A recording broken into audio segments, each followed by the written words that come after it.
Senhor, meu Deus e meu Pai, nesse momento, Deus, eu quero te agradecer e te louvar por essa oportunidade que tu está me concedendo, Senhor, nessa noite. Pela oportunidade que cada ouvinte, Deus, vai ter, Senhor, nesse momento de ouvir a tua palavra. Eu quero te agradecer, Senhor, por tudo que tu tens feito, Senhor, na nossa vida. Quero te agradecer, Senhor, pelo respirar. Queremos te agradecer, Senhor, pelo dom da vida, pela nossa saúde, pela nossa família, por essa oportunidade que nós temos de hoje, ó Deus, escutar a tua palavra. Pai, vem nos alimentar, Senhor. Mais do que o pão, mais do que o ar que respiramos, precisamos ouvir a tua voz. Precisamos, ó Deus, nesse momento, Deus, vê, Senhor, que a tua palavra, ela fala aos nossos corações e alimenta a nossa alma. Deus, a ponto, Senhor, de nós prosseguirmos nessa caminhada. A ponto, Senhor, de nós conseguirmos, ó Deus, lutar, Senhor, e perseverar na fé. Abre a minha mente, Senhor, para que eu possa falar aquilo que convém, aquilo, ó Deus, que tu queres falar para o teu povo. Em nome de Jesus, ó Deus, te pedimos e te agradecemos. Amém. Daqui a pouquinho nós vamos fazer as orações finais, quando terminarmos a palavra. A irmã Patrícia e a prima da irmã Albaniza, né? Que a irmã Patrícia já tinha falado. Amém. Meus amados irmãos, eu peço desde já que você já comece a compartilhar aí essa live, compartilhar para aquele amigo que precisa ouvir uma palavra, compartilhar em algum grupo de Facebook, grupo de WhatsApp, que nós vamos estar aqui meditando hoje. Nós, no nosso culto de doutrina presenciais, nós estávamos meditando na Epístola de Tiago. Estávamos fazendo uma exposição lá, estávamos já perto de encerrar, né? Eu queria ter encerrado, mas infelizmente não deu tempo. Quero aqui já deixar claro a minha posição em relação a tudo isso. Nós entendemos a situação, nós sabemos da gravidade, nós sabemos que o vírus ele é real, né? Tem ceifado vidas, tem deixado pessoas aí perdendo entes queridos, mas nós sabemos também que a igreja ela tem um papel essencial, né? A igreja, além de vários atendimentos que ela presta, ela tem um atendimento psicológico que ele é muito importante, né? Nesse período agora a gente sabe que existem problemas, né? Doenças chamadas doenças psicossomáticas, que elas podem afetar os sintomas, né? Pode agravar os sintomas da Covid. E uma palavra, uma presença dentro da casa do Senhor, um momento de adoração junto com o povo de Deus, ela vai trazer um pouco mais de esperança, vai livrar um pouco mais a ansiedade que muitos têm sentido. Mas nós não queremos aqui fazer dessa live nenhuma manifestação política, mas nós queremos aqui nessa noite trazer uma palavra para o seu coração. Como eu falei, nós estávamos fazendo uma exposição em Tiago, né?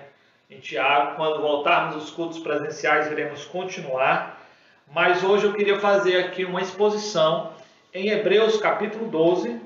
Nós vamos nessa noite meditar no versículo 1 ao 3 e domingo nós vamos meditar do verso 4 ao verso 13. Vamos entender o que a palavra do Senhor ela nos fala, né? Tão importante a gente meditar no que a palavra diz, não nas minhas ideias, né? As minhas ideias são passageiras, são falhas, mas quando a gente interpreta o que a Bíblia diz, né? Quando a gente deixa que o Espírito Santo venha iluminar a nossa mente, deixar a Bíblia falar de acordo com o que ela quer falar, então a gente vai ser alimentado pelo próprio Deus, né? Vai ser uma palavra vinda direto do trono do Senhor. Então, em Hebreus capítulo 12, do versículo 1 ao 3, diz assim: portanto, também nós, visto que temos a rodear-nos tão grande nuvem de testemunhas, desembaraçando-nos de todo o peso e do pecado que tenazmente nos assedia, corramos com perseverança a carreira que nos está proposta, olhando firmemente para o autor e consumador da fé, Jesus, o qual em troca da alegria que lhe estava proposta, suportou a cruz, não fazendo caso da ignomínia, e está sentado à destra do trono de Deus.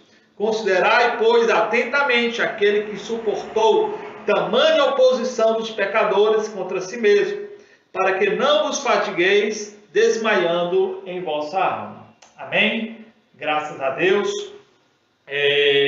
O tema dessas duas mensagens que nós vamos entregar hoje e domingo é como prosseguir quando queremos parar.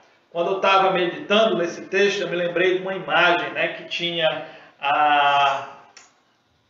um vídeo, né, uma cena, um acontecimento que ocorreu há muitos anos atrás, de um corredor chamado Derek Redmond.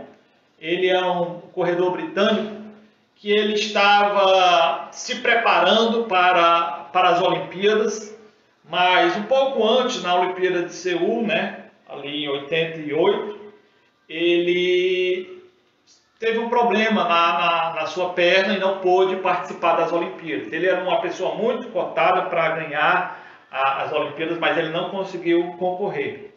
Quando foi na Olimpíada de Barcelona, que foi o fato que ocorreu que marcou a história, né, do esporte, aquele homem estava numa corrida de 400 metros e naquela corrida, quando ele começou a correr, no meio do caminho, com poucos metros, ele sofreu o ligamento dele se rompeu, né, da sua perna. E ele chorou muito no meio da caminhada, ficou ali meio perturbado, porque ele ia perder mais uma Olimpíada. Mas aquele homem, ele chorando, às vezes os médicos chegam ali no meio da pista, já tinha acabado a corrida, e os médicos tentam ali acudir ele, mas ele se afasta dos médicos e continua a corrida mesmo pulando, né? A ponto de que o seu pai, que assistia a corrida, né, não se conteve e foi lá, ajudou o seu filho. Ele queria pelo menos chegar na corrida. Aquela corrida já tinha sido perdida, né? Ele não ia tirar em primeiro lugar. O último lugar já estava reservado para ele. Mas ele disse, eu preciso correr até o final.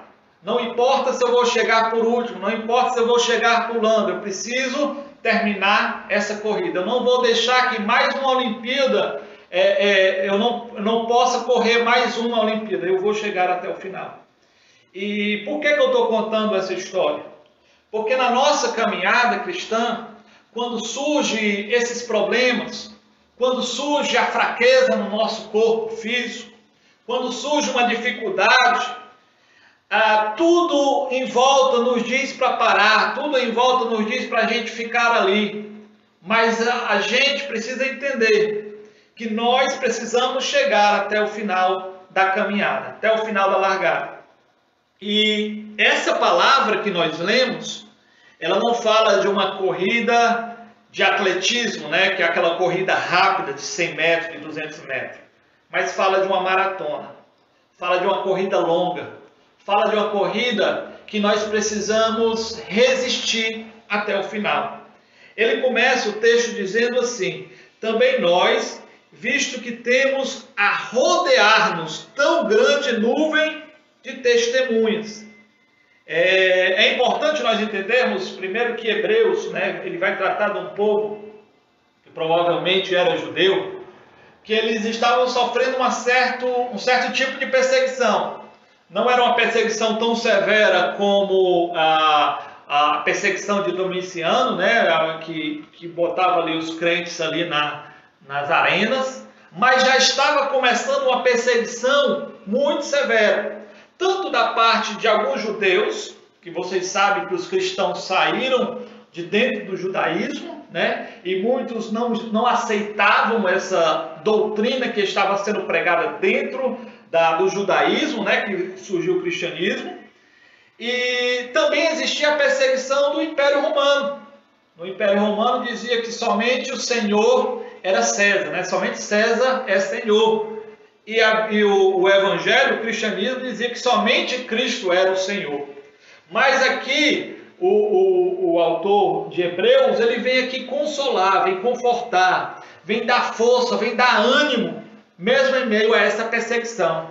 Talvez a gente poderia encaixar muito bem a perseguição que a gente, de uma certa forma, sofre, né? Não é uma perseguição como muitos cristãos primitivos sofreram, mas existe uma perseguição da mídia, existe uma perseguição de alguns políticos, existe uma perseguição da cultura, mas em meio à perseguição não é hora de nós desistirmos.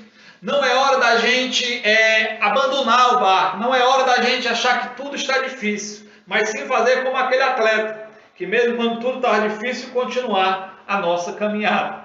E quando o autor ele fala assim, também nós, visto que temos a rodear-nos de tão grande nuvem de testemunhas. Que testemunhas são essas? No grego essa palavra é mártir, né? Que a gente conhece como aqueles que morrem por amor, por pregar o Evangelho. E as testemunhas eram o que o contexto diz, né? Toda vez que você lê a Bíblia, você tem que sempre pegar o contexto, né? Tem que pegar a história por completo. Quando você assiste um filme, você quer entender ele, você pega lá do começo, às vezes, para entender a história. E em Hebreus capítulo 11, ele vai falar dos heróis da fé. Ele vai falar de pessoas que testemunharam, né, do agir de Deus. Testemunharam que valia a pena ter fé em Deus. Testemunharam que Deus, ele era presente, que ele era galardoador dos que o buscavam. E ele está falando aqui que nós somos rodeados por uma tão grande nuvem de testemunho. Quando a gente lê o versículo primeiro completamente, o autor, né, que a gente não sabe quem é de fato, mas o autor ele tenta colocar uma imagem na nossa mente, né? Ele tenta colocar uma imagem para você entender. E que imagem é essa? Como daqueles anfiteatros, né, que existia ali antes, nas competições gregas, em que a gente tem também, né, que é naquelas provas de maratona, né, que ficava ali um grande número de pessoas assistindo aquela corrida. E aqui o autor ele diz que existe uma grande nuvem de testemunhas, de pessoas que estão olhando. E por que essas pessoas estão, né, nos cercando?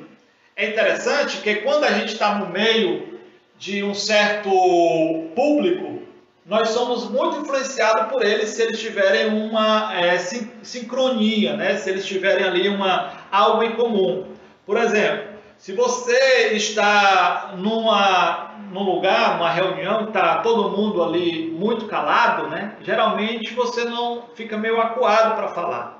Se você está numa reunião que está todo mundo falando muito, né? Você ali sente vontade de conversar também, de se interagir.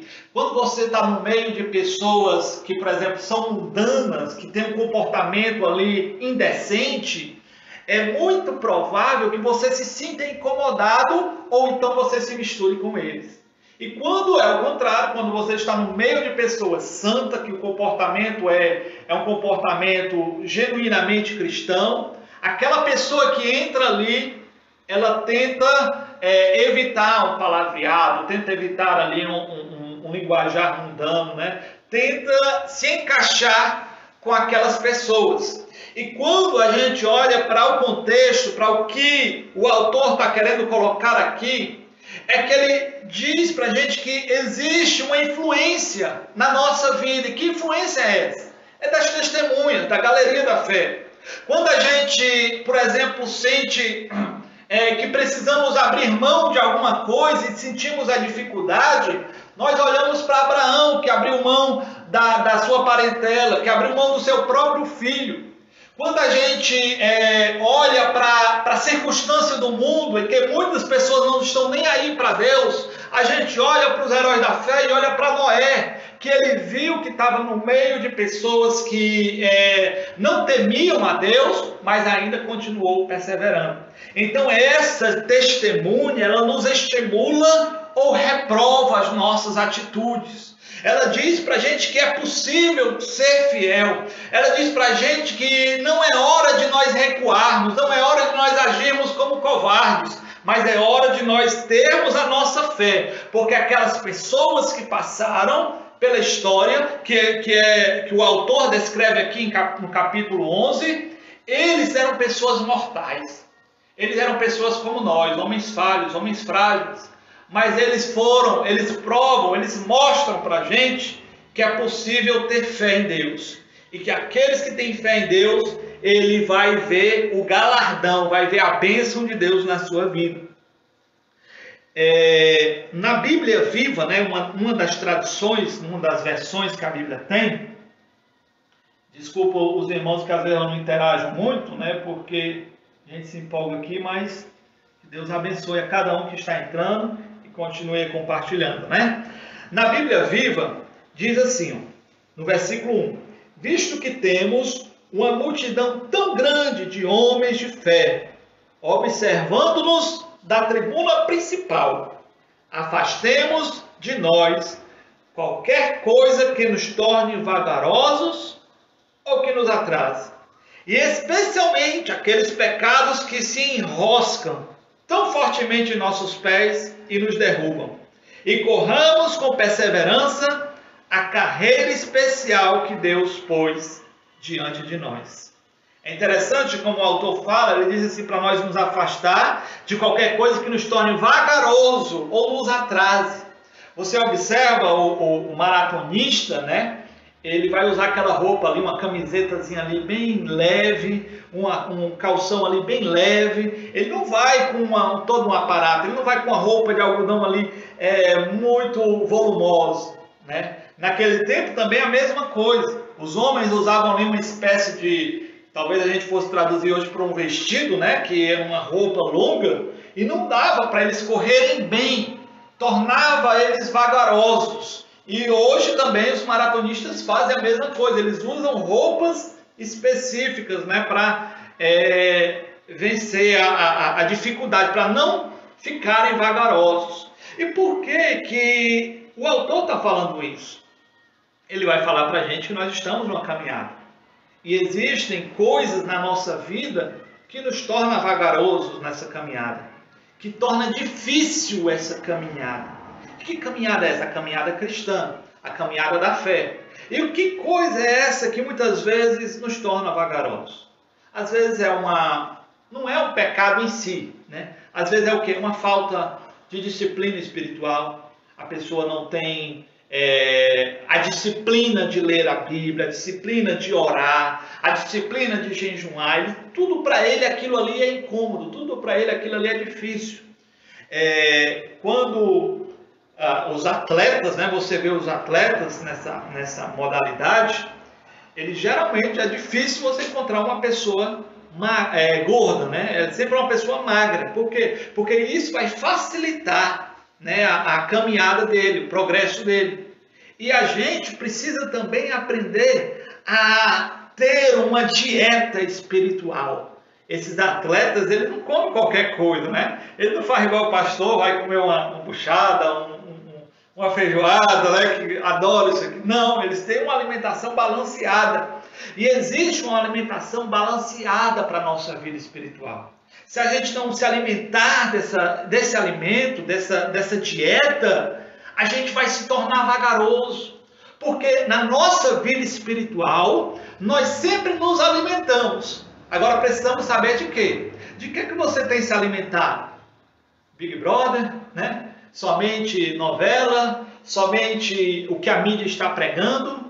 Nós precisamos nos alimentar de uma dieta balanceada. E que dieta é essa? A palavra de Deus, a oração, o jejum, a comunhão, a adoração, né? Isso tudo ele vai nos tornar, né, mais rápidos, mais velozes, vai nos tornar mais resistentes nessa caminhada cristã.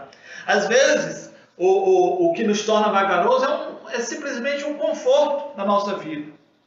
Às vezes é algo que você evita de fazer, né? Algo que você, não quero fazer isso, não quero ir para a igreja, não quero ler a Bíblia, porque eu acho melhor fazer isso, eu acho melhor fazer aquilo outro. Ou seja, você visa sempre o seu conforto. Você visa sempre aquilo que lhe dá prazer no momento. Você vê, por exemplo, os apóstolos, né, os discípulos, quando estavam com Jesus, teve um momento que Jesus estava vendo a necessidade de oração.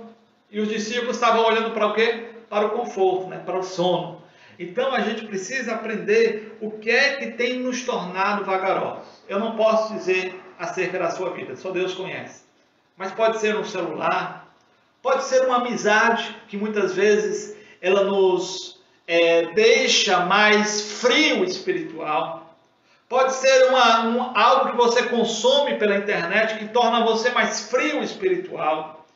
É coisas que às vezes não é pecado, mas que tira o nosso foco, que muda a nossa visão. É o que o autor ele vai falar também. Ele vai dizer assim, ó, na Bíblia, a Bíblia diz assim, especialmente aqueles pecados que se enroscam tão fortemente em nossos pés e nos derrubam, né? Na minha diz, o pecado que tenazmente nos assedia.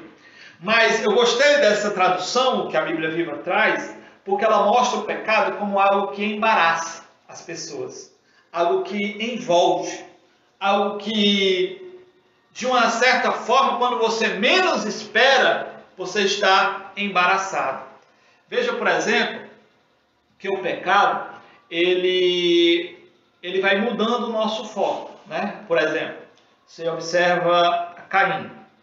Caim, o primeiro pecado dele, antes do homicídio, foi o quê? Foi a inveja. Aquele pecado ali fez com que ele mudasse o foco dele. Por quê?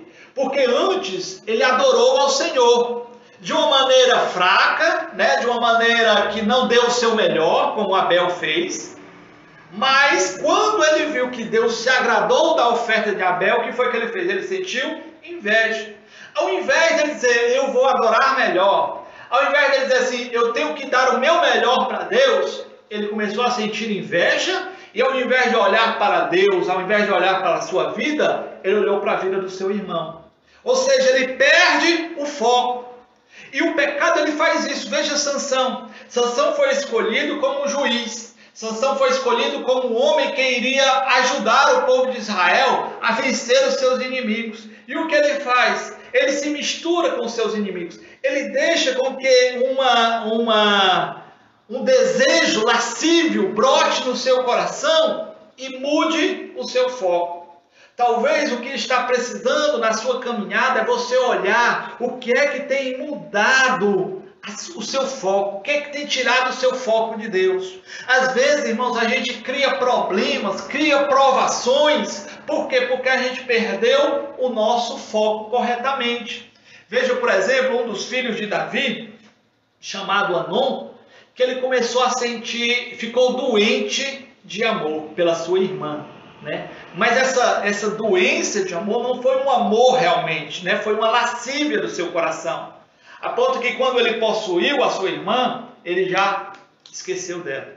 Às vezes a pessoa está sentindo algo na sua vida, um incômodo na sua vida, querendo deixar de caminhar, mas porque ele tem se embaraçado com alguma coisa, se embaraçado com algum sentimento, tem deixado a inveja, tem deixado o ódio, tem deixado o orgulho, que muitas vezes o orgulho nós não percebemos, mas ele vai mudando o nosso foco. Ao invés de a gente querer glorificar Deus, a gente quer que nós fiquemos no alvo, no centro. E meus amados irmãos, como a gente vai fazer isso? Como a gente vai aprender a se desembaraçar do pecado, e como a gente vai aprender a não nos tornar vagarosos, ou a não colocar peso sobre os nossos ombros e tornar difícil a nossa caminhada? O autor ele vai nos responder, olhando firmemente, né? Não, na verdade tem um ponto aqui que eu deixei de falar, né? Corramos com perseverança. Ele agora diz assim, olha, para você, antes de você correr com perseverança, você precisa olhar o que é que está lhe impedindo, o que é que está lhe tornando vagaroso, o que é que está embaraçando a sua caminhada. A gente observa, por exemplo, uma Olimpíada, eu acho que foi de 2004, um brasileiro, né, o Vanderlei Cordeiro, ele estava correndo e no meio da corrida dele, pertinho já da chegada, ele estava em primeiro, um ex-padre, né, impediu, segurou ele, embaraçou ele, né? Então, para a gente correr bem, a gente tem que ver o que é que está nos embaraçando ou o que está nos tornando vagarosos. Mas agora que a gente entendeu o que é na nossa vida, dentro do nosso coração, não no outro, Não é uma pessoa que está lhe impedindo, às vezes é algo dentro do seu coração. E o que e depois que você entende isso, você vai fazer a segunda parte. Ele diz assim, ó, corramos com perseverança. Corramos com perseverança. A corrida não é de velocidade. A corrida não é como, eu me lembro dos desenhos animados, assistia antes, eu me esqueci agora que eu me lembro que tinha era um cachorro, né, e um senhor, né, um homem do queixão, né, queixo grande, né, e ele sempre tentava usar meios ilícitos para vencer a corrida, acho que era corrida maluca, uma coisa assim. E ele sempre chegava atrasado, né? Sempre chegava por último, né? Não vencia a corrida. Ele tentava ludibriar os outros, tentava trapacear, mas nunca conseguia vencer. E a nossa corrida não é por meios desonestos. A nossa corrida não é simplesmente uma corrida de velocidade. Você vê aquelas corridas de São Silvestre, né? Que acho que já está com uns 2 anos, ou um ano que não tem, mas nos primeiros 5 minutos, às vezes via a pessoa lá disparada, correndo com uma velocidade muito alta, só que não conseguia vencer a corrida toda, né? Não conseguia chegar até o final. Então essa corrida que o autor está nos propondo, não é uma corrida de quem vai chegar primeiro, é uma corrida de quem vai chegar até o final. E, meus amados irmãos, na nossa vida, às vezes a gente está no auge espiritual. A gente está ali numa vida espiritual lá em cima. E a gente não consegue manter essa espiritualidade. Aí muitas vezes as pessoas o que faz? Se agarra ao passado. Às vezes ela coloca culpa no presente. Então o problema é o presente. Porque lá atrás eu era assim, eu era assado. Não, o que importa é chegar até o final. É correr com perseverança. A luta está difícil, a luta é espinhosa, mas nós temos um final para chegar. Não é hora de parar, não é hora de desistir, não é hora de recuar, não é hora de você achar que tudo está difícil. Eu sei que às vezes nós passamos por aquele deserto como Elias passou. Depois que ele foi usado ali com poder para vencer os profetas de Baal e a Jezabel jurou ele de morte, ele se sentiu acuado, se sentiu ali numa situação difícil. O próprio Senhor Jesus, no Getsemane, ele disse: Pai, se possível for, passa de mim esse cálice. Mas não é porque você está sentindo a dor, não é porque você está sentindo a dificuldade que você vai parar. Os maratonistas, eles são preparados fisicamente, mas psicologicamente também. Porque quando eles estão pensando em desistir, eles encontram força. Quando eles pensam em desistir, eles tentam lá controlar a respiração, eles tentam controlar a sua passada para chegar até o final. Então talvez o que você precise agora não é desistir, o que você precisa é de uma palavra. Como Elias recebeu lá o alimento e com a força daquela comida ele chegou até ali aquela caverna, recebeu uma palavra de Deus. Talvez o que você precise é de comunhão com Deus. O que você precisa é de alimento espiritual para poder chegar até o final dessa caminhada. E meus amados irmãos, nós precisamos continuar. Nós não... A palavra do Senhor em Mateus, né, quando Jesus vai falar acerca do fim dos tempos, a Bíblia nos fala daquele que perseverar até o fim. Você precisa perseverar até o fim. E é isso que Deus ele está nos mostrando nessa noite. Ele diz assim: a carreira que nos está proposta. Todos nós temos uma carreira. Tem pessoas que lutam por uma carreira profissional para chegar no auge da sua carreira profissional.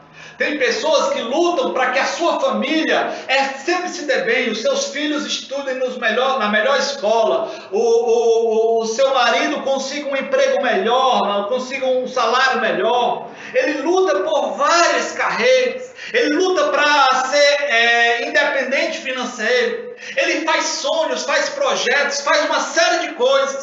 Mas aqui o que Jesus Cristo está nos dizendo é a carreira que nos está proposta. Não é a carreira que você traçou, não é a carreira que você planejou, é a carreira que nos está proposta. E qual é? E quem foi que nos propôs? Foi o próprio Deus.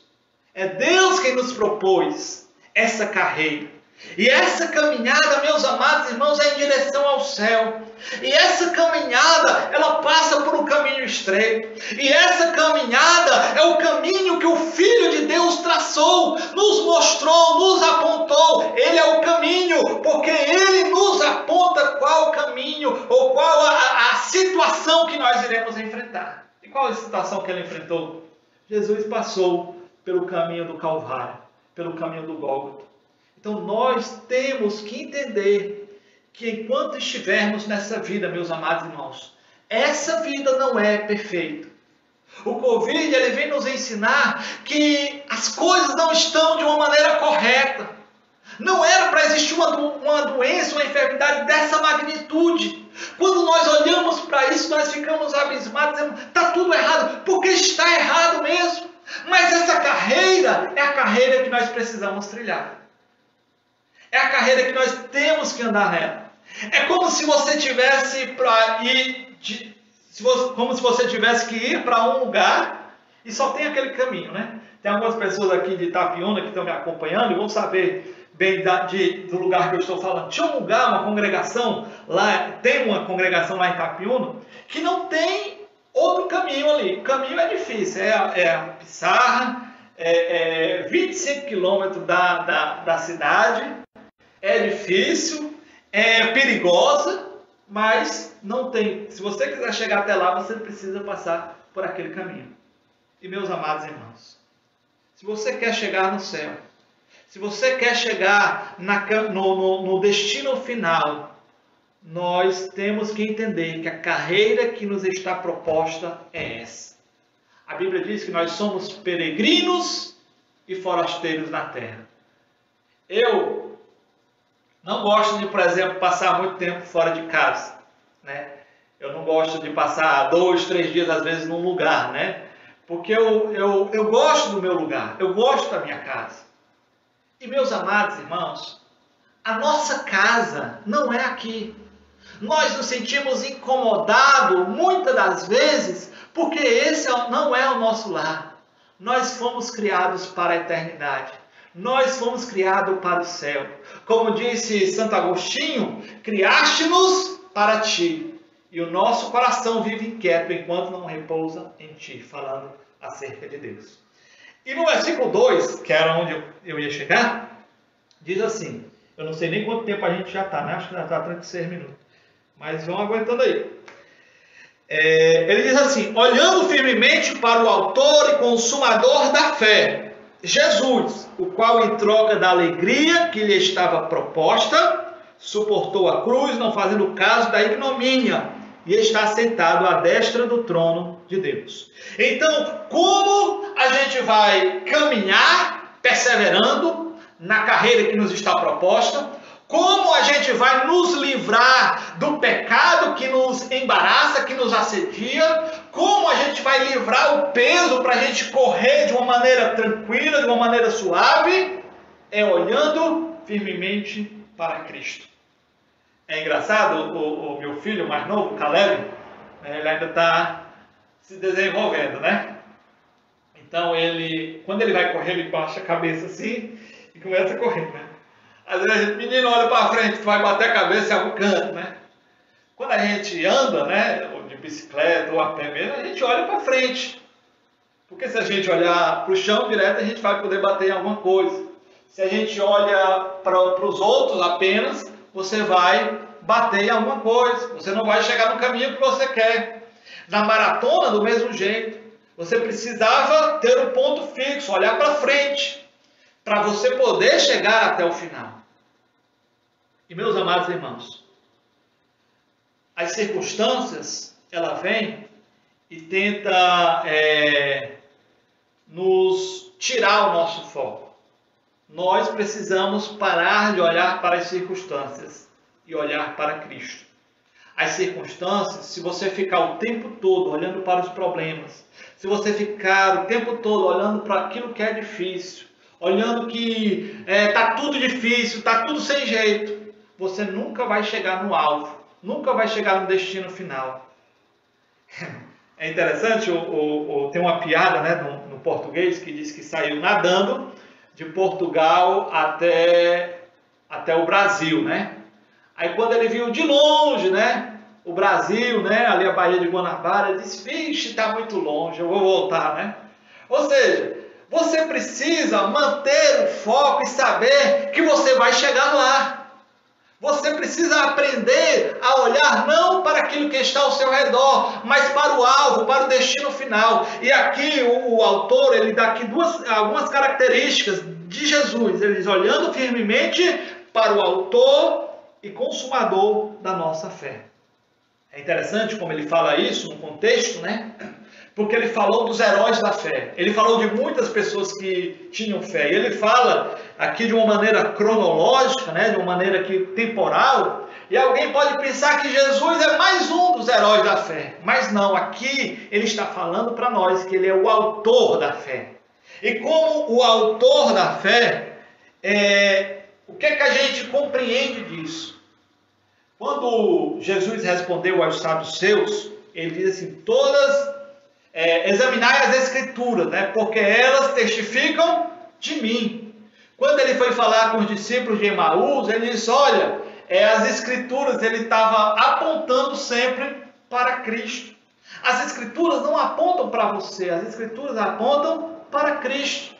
Não importa se está confortável a sua vida, não importa se você está preocupado com a situação da sua vida, o que importa é você olhar para Cristo. A Bíblia gira em torno de Jesus. Eu sei que hoje a maioria das pregações ela gira em torno do eu, gira em torno da pessoa, de como você pode ser feliz, de como você pode se sentir bem, mas não. Toda a Escritura testifica de Cristo, tudo fala acerca de Cristo, então você precisa entender se a sua vida está sendo uma vida que agrada ao Senhor Jesus, se a sua vida está sendo uma maneira de glorificar ao Senhor Jesus Cristo, o que fazia aqueles discípulos, o que faziam aquelas pessoas, irmãos, morrerem por causa de Cristo, o que faziam aquelas pessoas terem coragem de entrar numa arena e enfrentar leões, não é porque ela achava que naquele momento elas seriam salvas. Não, é porque aquilo ali, ela dizia, eu vou testificar a respeito de Cristo, porque vale mais a pena ser fiel a Deus, ser fiel ao Senhor Jesus Cristo, não negar o seu nome, do que ser comido por um leão. Eu prefiro ser comido por um leão, eu prefiro ser degolado, eu prefiro ser queimado vivo, do que negar a minha fé no meu Senhor Jesus Cristo. E meus amados irmãos, Ele é o autor, mas também Ele é o consumador. Ele dá início à nossa fé, mas também Ele consuma a nossa fé. E pastor, o que é que isso tem a ver? O que de fato isso vai influenciar na nossa vida? Algumas pessoas encaram o cristianismo apenas como algo de ideias, né? Como uma crença, como uma criança que acredita no Papai Noel, como alguém que tem uma fé ali, talvez até uma fé boba, mas ele é o consumador. Por quê? Porque ele transforma aquilo que é fé, aquilo que está na ideia, aquilo que está na mente, aquilo que os olhos não podem ver, naquilo que de fato existe. Foi isso que ele fez com os discípulos. Ele disse para os discípulos, uma palavra de fé para os discípulos, olha, eu vou morrer e eu vou ressuscitar. Eu vou ressuscitar ao terceiro dia. Aquilo era uma palavra e eles precisavam crer naquela palavra. Era uma ideia, era algo que eles deveriam colocar no coração. E quando... Hello, Moto. E quando ele estava falando aquela palavra, né, para os discípulos, quando ele morreu, muitos deixaram de crer. Muitos achavam que Jesus não ia mais voltar, ressuscitar. Mas quando ele ressuscitou, quando ele mostra as feridas na sua mão, quando ele fala com Pedro, então aquela fé que antes era uma ideia se torna concreto. Existem muitas pessoas que têm fé vazia, simplesmente um pensamento positivo, simplesmente uma visão otimista. A nossa visão, meus amados irmãos, não é apenas uma visão otimista. Como o autor de Hebreus fala no capítulo 11, a fé é a certeza das coisas que se esperam e a prova das coisas que não se veem. Por que é a certeza? Porque Cristo ressuscitou, porque Cristo está vivo. Aquele que é o autor, ele também é o consumador da nossa fé. Mas pastor, você está dizendo que Jesus ressuscitou? Isso também é só uma questão de fé? Não, não é só uma questão de fé. Aqueles discípulos que antes eram medrosos, aqueles discípulos que antes não... o apóstolo Pedro teve medo de dizer para uma criada, para uma mulher, uma criada que não tinha ali uma importância política militar. Ele ficou com medo de dizer que andou com Jesus. Agora, quando ele vê Jesus ressuscitado, quando ele vê que Jesus de fato cumpriu tudo aquilo que ele prometeu, quando o Sinédrio prendeu ele, ele disse: importa obedecer mais a Deus do que aos homens. Quando o Império Romano prendeu ele, ele disse: pode me matar, me mate de cabeça para baixo, porque eu não sou digno de morrer como meu Senhor Jesus. Por que ele fez isso? Aquele homem que antes tinha medo de tudo, porque ele tinha certeza que Jesus ressuscitou. Não foi mentira de Pedro, não foi mentira dos apóstolos, não foi uma ilusão deles, não. Eles tinham plena certeza. E a nossa vida, meus amados irmãos, você não tem certeza que os políticos estão falando a verdade. Você não tem certeza que a vacina vai resolver o problema. Você não tem certeza que a pandemia não vai surgir outra. Mas tenha plena certeza que se você depositar a sua fé no Senhor Jesus, aquele que ressuscitou, ele prometeu que um dia vai levar a sua igreja, que um dia vai levar o seu povo, aonde não haverá choro, aonde não haverá dor, aonde não haverá tristeza, porque aquele que prometeu é fiel para cumprir. Meus amados irmãos, ele diz assim, o qual, em troca da alegria que lhe estava proposta, suportou a cruz, não fazendo caso da ignomínia, e está sentado à destra do trono de Deus. Meus amados, algumas pessoas, acusam, algumas pessoas que creem na teologia da prosperidade, dizem que tem certos evangélicos, principalmente da Assembleia de Deus, que acreditam na teologia da miséria, que o crente tem que ser miserável. Não, não é isso não. A gente tem que entender o seguinte: Jesus, ele trocou a vergonha da cruz, Ele suportou a cruz, porque ele um dia iria trocar pela alegria que lhe estava proposta. Nessa vida, vai surgir algumas alegrias. Vai surgir uma alegria dentro da sua família, vai surgir uma alegria no seu trabalho, vai surgir uma alegria na sua vida financeira. Tudo isso vai surgir, mas vai surgir tristezas também. Mas existe uma alegria suprema, uma alegria que é eterna, que a nossa alma almeja.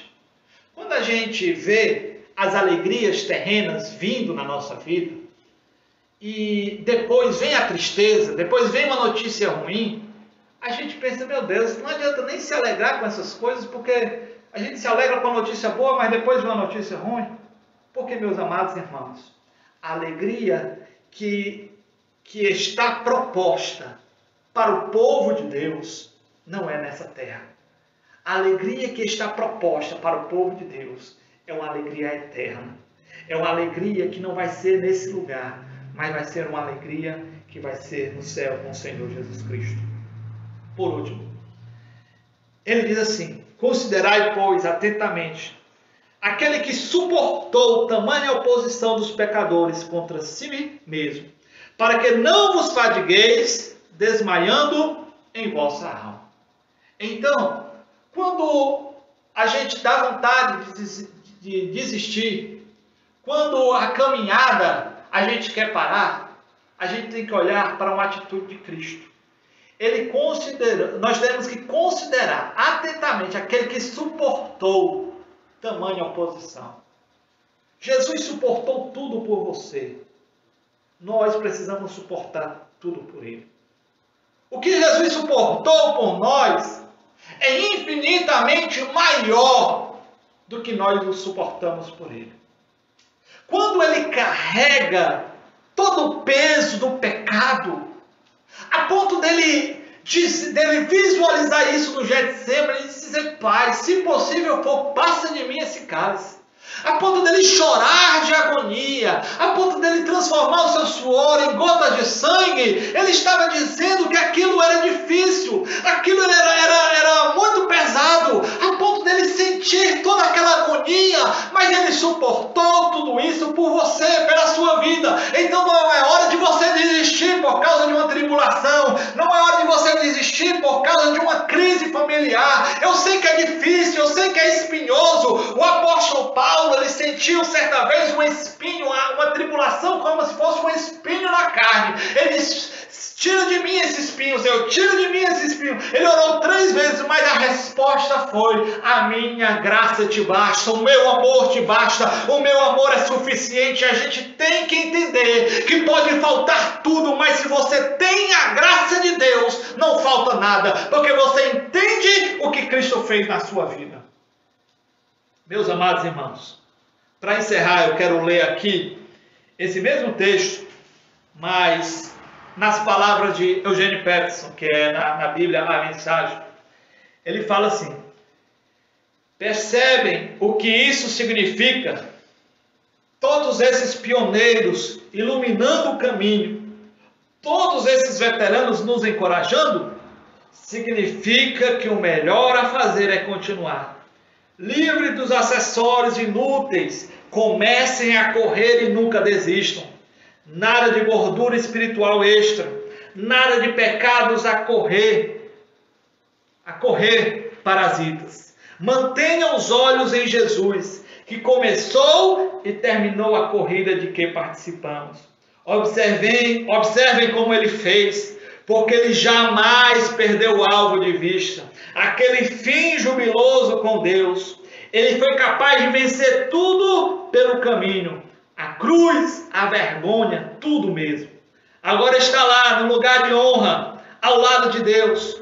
Quando se sentirem cansados no caminho da fé, lembrem-se da história dele, da longa lista de hostilidade que ele enfrentou. Será como uma injeção de adrenalina na alma. Quando você se sentir cansado, lembre-se do que ele passou. Isso vai ser como uma injeção de adrenalina na sua alma. Isso vai despertar, né? Isso vai fazer, como nas palavras aqui da minha versão, para que você não se fadigue, nem desmaie em vossa alma. No meu período militar, né, que a gente fazia os treinamentos, a gente fazia corrida, né, entre nós ali, todo mundo junto, com um pilotão, e no meio da corrida a gente ia cantando, né? E isso fazia o quê? Com que a gente se estimulasse um ao outro. Quando um chegava lá, ficava mais para trás, a gente tentava ali puxar ele. E existe algo que estimula a nossa vida. Existe alguém que está liderando essa corrida, que ele está nos puxando para nós não desistirmos, que ele está ali do nosso lado, dizendo: não desista. E esse alguém é o Senhor Jesus Cristo. Não é hora de você parar, não é hora de você retroceder, não é hora de você desistir dessa caminhada. Existe alguém que foi o nosso exemplo. Existe alguém que é o autor da nossa fé. Existe alguém que é o consumador da nossa fé. E ele diz para você que ainda não é hora de parar. A parada termina aonde ele concluiu essa caminhada. A caminhada que ele fez, ele passou pelo caminho do Calvário, mas ele terminou assentado ao trono de Deus. A caminhada que a gente está trilhando, a gente está passando também pelo Calvário. Mas saiba que o destino é certo. Saiba que o resultado é certo. E esse resultado é estar na presença do Senhor Jesus. Amém? Deus possa abençoar. Eu vou fazer